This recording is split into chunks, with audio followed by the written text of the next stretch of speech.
It's time for Fresh Oil with singer-songwriter and pastor Keith Manley, a program designed to minister the gospel of God's grace and to bring fresh oil to the brokenhearted. And now, with today's program, Pastor Keith Manley. Welcome to Fresh Oil. I'm so glad you joined me for the program. This week we're in our series, Anchored, Faith for an Anxious Age. And so far we've talked about what anxiety actually is, and we sat down with David and learned how to pray honestly when we don't have the polished words. Today I want to take you to one of the most familiar stories in the whole Bible. A story you've probably heard since you were a kid in Sunday school. Jesus calming the storm. But I want us to slow way down and look at it with fresh eyes today. Because I think most of us learned the wrong lesson from this story. And I think correcting that is going to change how you think about peace for the rest of your life. The story is in Mark chapter 4, and it's also told in Matthew and Luke. But let's stay in Mark because I think Mark gives us some of the most vivid detail. It's evening. Jesus has been teaching crowds all day. He's exhausted, the way any of us would be after a full day of pouring ourselves out for other people. He says to his disciples, "Let us cross over to the other side." So they get in the boat, and Mark tells us something interesting. Other little boats were also with him. This wasn't just the 12. There was a small flotilla out there on the water that evening. And then Mark writes this line that I just love.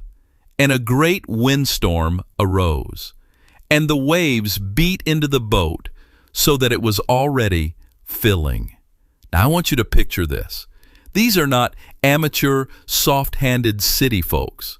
Several of these disciples, Peter, Andrew, James, John, were professional fishermen. They had worked the Sea of Galilee their whole lives. They knew this lake. They knew its moods, its sudden storms that can blow in off the surrounding hills with very little warning. These were not men who panicked easily on the water. And yet Mark tells us the boat was filling up, meaning it was actively sinking. This was not a minor squall. This was the real thing, a storm bad enough that seasoned fishermen were genuinely afraid for their lives. And here's the detail that always gets me. Verse 38, "But he was in the stern, asleep on a pillow." Jesus is asleep in the middle of a life-threatening storm with water pouring into the boat. The Son of God is sound asleep on a cushion in the back of the boat. I don't think that's an accident that Mark includes that detail. I think it's the whole point of the story. The disciples wake him up, and here's what they say, and I love how human this is. "Teacher, do you not care that we are perishing?" Now stop right there for a second, because I think that question is one of the most honest prayers in the whole Bible. And I think a lot of us have prayed some version of it without even realizing it. God, do you not care? Do you not see what's happening to me right now? Are you just asleep while I'm drowning? If you've ever felt that way, like God seems distant or unbothered while your life feels like it's filling up with water, you are in the company of the disciples themselves, the very men who walked with Jesus every day. So what does Jesus do? He gets up, he rebukes the wind, and he says to the sea, "Peace, be still." And Mark tells us the wind ceased and there was a great calm.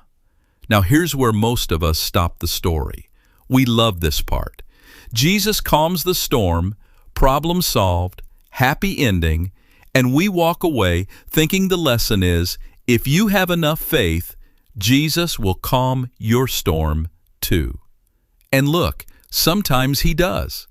I'm not going to stand here and tell you God never intervenes in our circumstances, because he absolutely does. And I could tell you story after story from my own life of times he calmed an actual storm I was in. But if that's the only lesson we take from this story, I think we miss the deeper, more important part, which is what Jesus says next. After he calms the wind and the waves, Jesus turns to his disciples and asks them two questions. Why are you so fearful? How is it that you have no faith?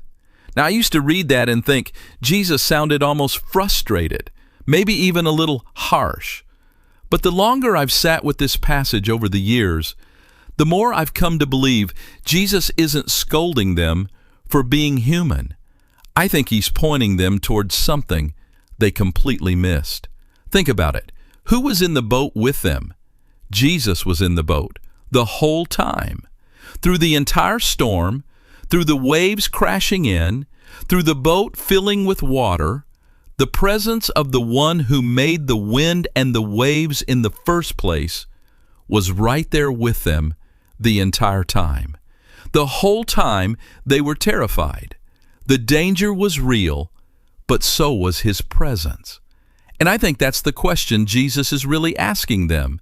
Did you forget who was in the boat with you? This is the heart of what I want to share with you today, because I think this is where a lot of us get confused about peace. We think peace means the storm stops. We think peace is what happens after the circumstances change, after the diagnosis comes back clear, after the bill gets paid, after the relationship is repaired, after the situation resolves. And when it doesn't resolve, when the storm keeps raging, we think that means peace isn't available to us right now. But that's not actually what Jesus modeled for us in this story. Remember, he was asleep before the storm ever stopped. His peace did not depend on the wind dying down. His peace was not a reaction to calm circumstances. His peace was simply who he was, regardless of what was happening around him. He had peace in the boat before he ever spoke peace over the sea. I think that's such an important distinction for those of us wrestling with anxiety, because so much of our anxious striving is really an attempt to control or fix our circumstances so that we can finally feel calm. We think, if I can just get this resolved, then I'll be able to rest. But Jesus shows us a different way. He shows us that peace isn't something you achieve by mastering your circumstances. Peace is a person you carry with you into the circumstances. The disciples had access to the very source of peace in their boat the entire time. They just hadn't recognized him for who he was yet. Now, I want to be honest with you about something, because I don't want to oversimplify this.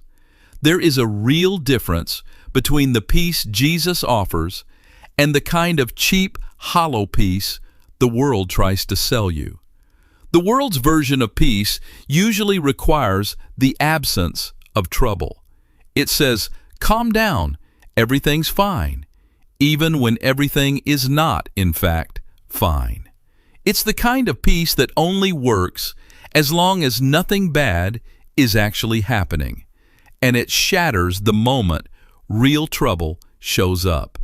But Jesus, on the night before his crucifixion, the worst night of his entire life, hours away from betrayal, torture, and death, said to his disciples in John chapter 14, "Peace I leave with you, my peace I give to you.